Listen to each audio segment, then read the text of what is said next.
Everyone welcome. आज का topic है यूपी के स्कीम्स और इसमें हम नेशनल लेवल के स्कीम्स भी कवर करेंगे। तो चलिए शुरू करते हैं। सबसे पहला है इसमें एजुकेशन से रिलेटेड स्कीम्स। तो इसमें एक आता है ऑपरेशन रेजुवेनेशन। कब लॉन्च हुआ था? 2018 में। इसका काम क्या है? Improving infrastructure of schools. क्योंकि स्कूल्स में स्पेशली यूपी के अगर स्कूल्स में देखा जाए तो इंफ्रास्ट्रक्चर का काफ़ी ज़्यादा प्रॉब्लम रहता है कि स्कूल में बच्चे जा रहे हैं, वहाँ टॉयलेट्स नहीं है, पीने का पानी नहीं है, क्लासरूम कम है, एक ही दो क्लासरूम्स हैं, उनके ऊपर छप्पर नहीं है, प्ले ग्राउंड्स नहीं है, इलेक्ट्रिसिटी नहीं आ रही है, क्लास में अंधेरा है, बाहर बच्चे धूप में बैठ के पढ़ रहे हैं। फिर जो क्लासरूम सब पुराने डिजाइन के थे तो उनको सबको अपग्रेड करने के लिए ये लाया गया था ऑपरेशन रेजुवेनेशन। ये देख लेना इंपॉर्टेंट है।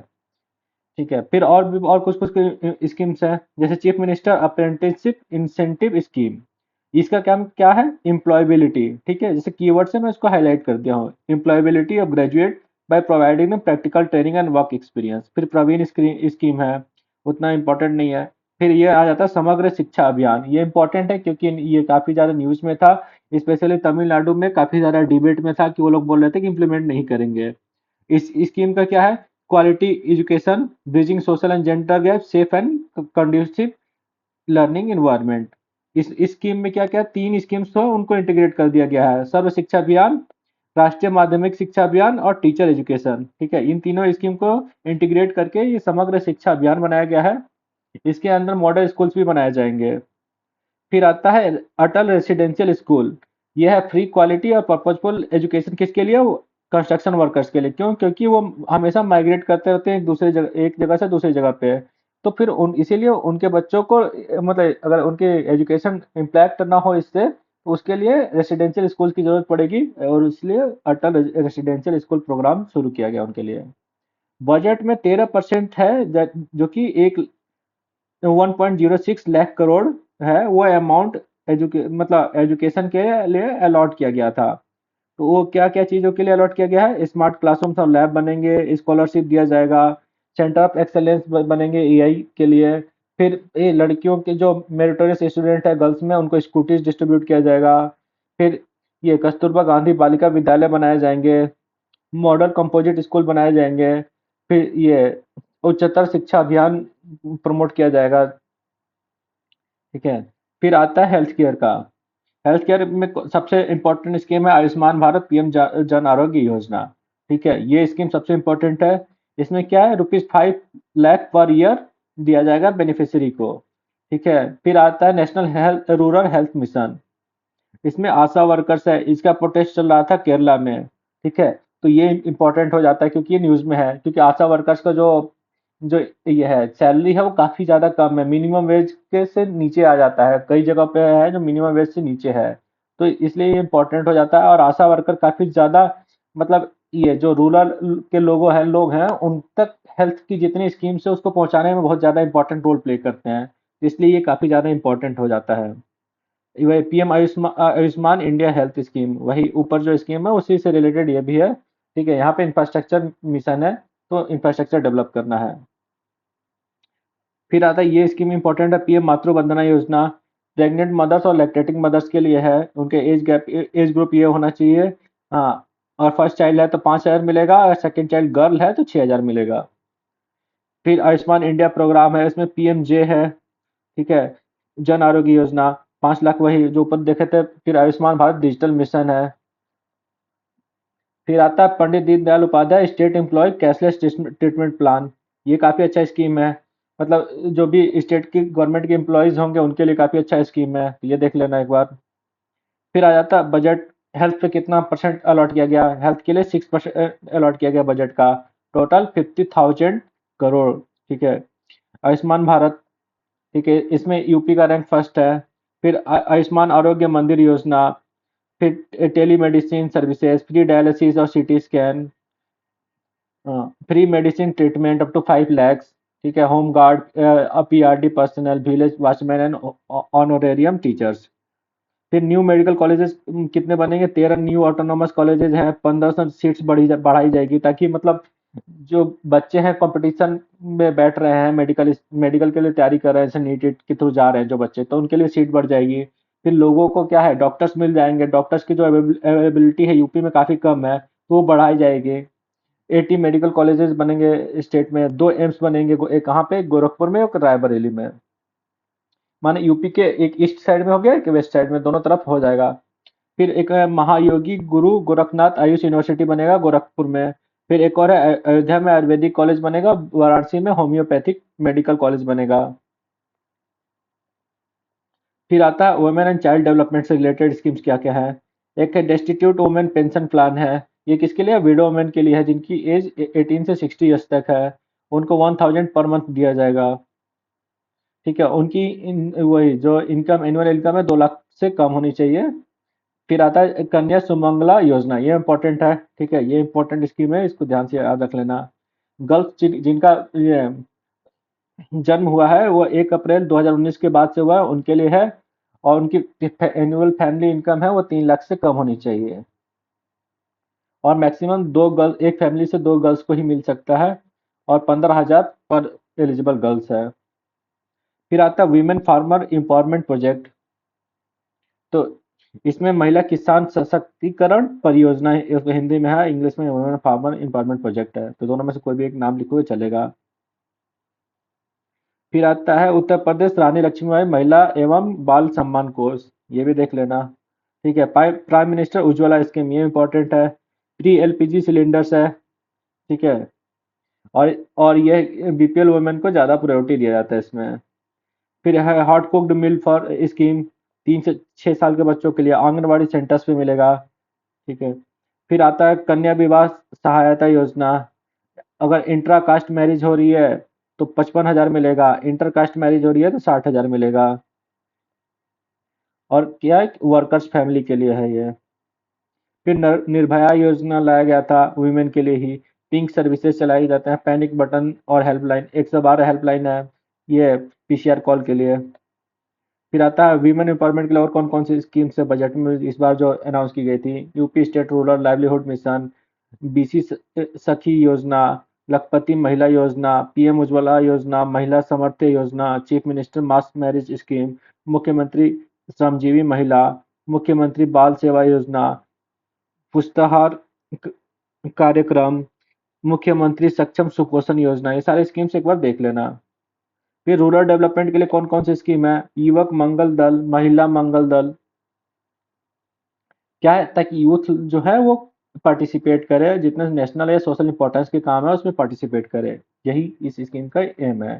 फिर मुख्यमंत्री युवा स्वरोजगार योजना है, ऑब्वियसली नाम से ही पता चल रहा है, सेल्फ एम्प्लॉयमेंट। ठीक है, क्योंकि सेल्फ एम्प्लॉयमेंट ज़्यादा इंपॉर्टेंट है एज कम्पेयर टू तुम किसी के नौकरी कर रहे हो, क्योंकि तुम अगर खुद अगर एम्प्लॉयड हो तो तुम पता चलेगा दूसरों को भी एम्प्लॉयमेंट दे सकते हो। और इसमें ज़्यादा फ्रीडम रहता है। फिर रूरल स्टेडियम या मल्टीपर्पज हॉल बनाने के लिए है, स्पोर्ट्स और कल्चरल एक्टिविटीज को प्रमोट करने के लिए है। विश्वकर्मा श्रम सम्मान स्कीम, इसमें 10,000 से 10 लाख तक का ये फाइनेंशियल असिस्टेंस दिया जाएगा। फिर मनरेगा स्कीम है, 100 डेज के लिए एम्प्लॉयमेंट दिया जाता है, ये भी इम्पोर्टेंट है क्योंकि अभी काफ़ी डिबेट में था ये भी। फिर national rural livelihood mission NRLM। ठीक है, to organise rural poor women, ठीक है, इनटू सेल्फ हेल्प ग्रुप्स। तो सेल्फ हेल्प ग्रुप्स पे भी काफ़ी क्वेश्चन आते हैं, तो उसमें भी लिख सकते हो कि ऐसे स्कीम के थ्रू सेल्फ हेल्प ग्रुप्स को प्रमोट किया जा रहा है।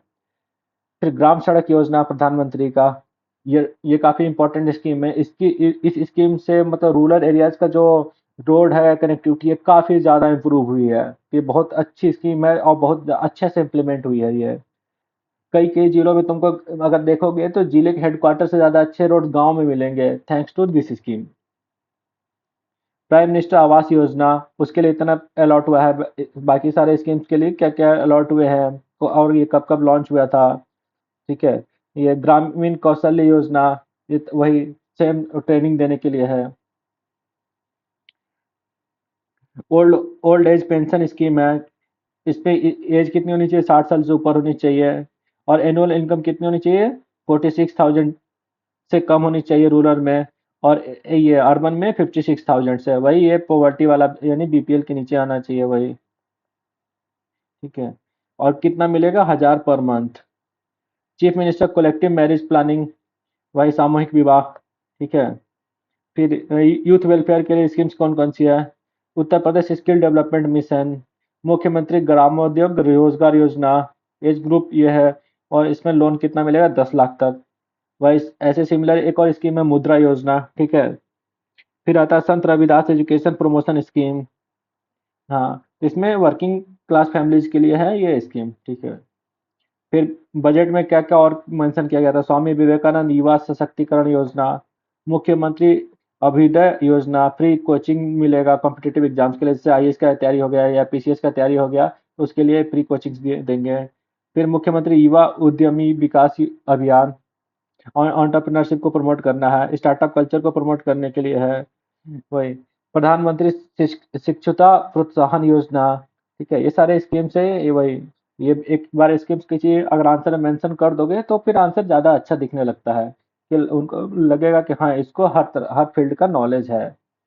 फिर आता है पंचायती राज से रिलेटेड कौन कौन सी स्कीम है, स्वच्छ भारत मिशन ग्रामीण रूरल, तो इसका मेन क्या है, ओडीएफ, वही ओपन डेफिकेशन फ्री, ठीक है। मातृभूमि योजना एक था, किसी गांव में है, अगर कोई आदमी चाहता है कि उसके गांव में डेवलपमेंट हो तो उसके लिए स्कीम बनाया गया है, तो उसमें वो आदमी 60% देगा और गवर्नमेंट 40% देगा, जो भी इंफ्रास्ट्रक्चर बनेगा उसका के लिए। तो उसमें कौन कौन सा इंफ्रास्ट्रक्चर बनाया जा सकते हैं, हेल्थ सेंटर बनवाया जा सकता है, आंगनवाड़ी सेंटर बनाया जा सकता है, लाइब्रेरीज बनाया जा सकता है, स्टेडियम्स बनाए जा सकते हैं।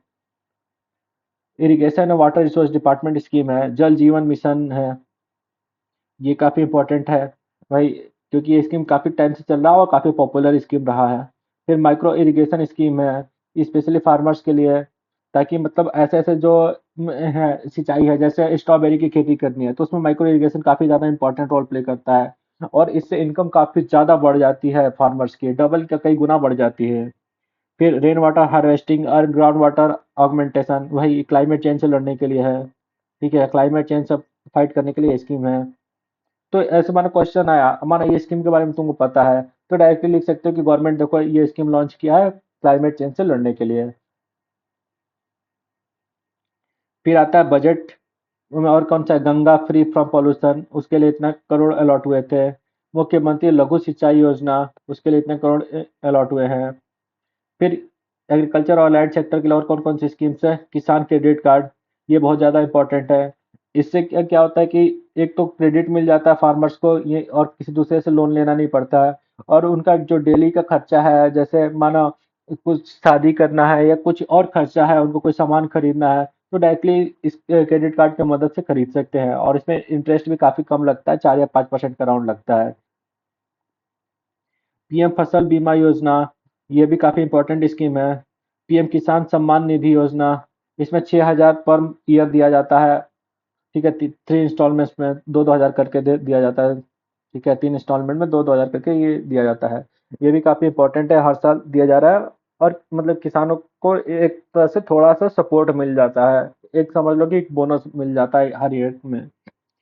पीएम किसान मान धन योजना, मंथली पेंशन के लिए ये है, ये भी इंपॉर्टेंट स्कीम्स है, ठीक है। ये तीनों स्कीम्स काफ़ी ज़्यादा इंपॉर्टेंट है, ठीक है। फिर फिर है यूपी एग्री स्कीम, योजना नहीं है, छोड़ सकते हो। फार्म सिक्योरिटी स्कीम है, वही ये स्ट्रे एनिमल से बचाने के लिए है, क्योंकि स्ट्रे एनिमल्स काफ़ी ज़्यादा मतलब ये क्रॉप्स को डिस्ट्रॉय कर देते हैं, कुछ खा जाते हैं, कुछ उसको चढ़ के खराब कर देते हैं, तो उनसे बचाने के लिए ये स्कीम है। फिर ये मिल्क एसोसिएशंस के लिए एक स्कीम, ये भी मिल्क के लिए है, नंद बाबा दुग्ध मिशन, नाम से ही पता चल जाएगा कि हम मिल्क के लिए है। Animal disease control plan, vaccination करने के लिए, ताकि जो जैसे एनिमल स्ट्रे एनिमल्स हो गए, या फिर जो काऊ है या फिर भैंस है, तो उनके लिए भी है, वैक्सीनेशन हो, टाइमली वैक्सीनेशन होगा तो बीमारियां नहीं होंगी। Risk management and live stock insurance, obviously कोई लाइव स्टॉक का बिजनेस कर रहा है तो उसके लिए ये स्कीम है। मत्स्य संपदा योजना, ये काफ़ी इंपॉर्टेंट स्कीम है फिशरीज के लिए, ठीक है। इसमें एक्वा पार्क कंस्ट्रक्शन का भी प्लान है।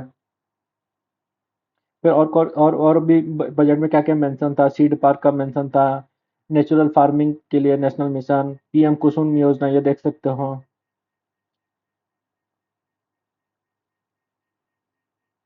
फिर ये national horticulture mission, UP food processing industry policy 2022, इसको भी मेंशन कर सकते हो कहीं भी फूड प्रोसेसिंग से रिलेटेड क्वेश्चन आया तो, ठीक है।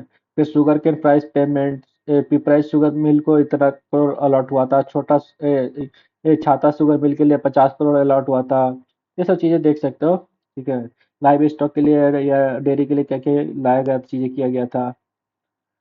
तो आज का टॉपिक में इतने सारे स्कीम्स कवर किए, फिर और भी बाकी के और कुछ कुछ स्कीम्स हैं और बाकी डिफरेंट डिफरेंट चीज़ों से रिलेटेड होंगे, तो उसको नेक्स्ट वीडियो में कवर करते हैं। तो आज के लिए इतना ही। Thank you. Have a nice day.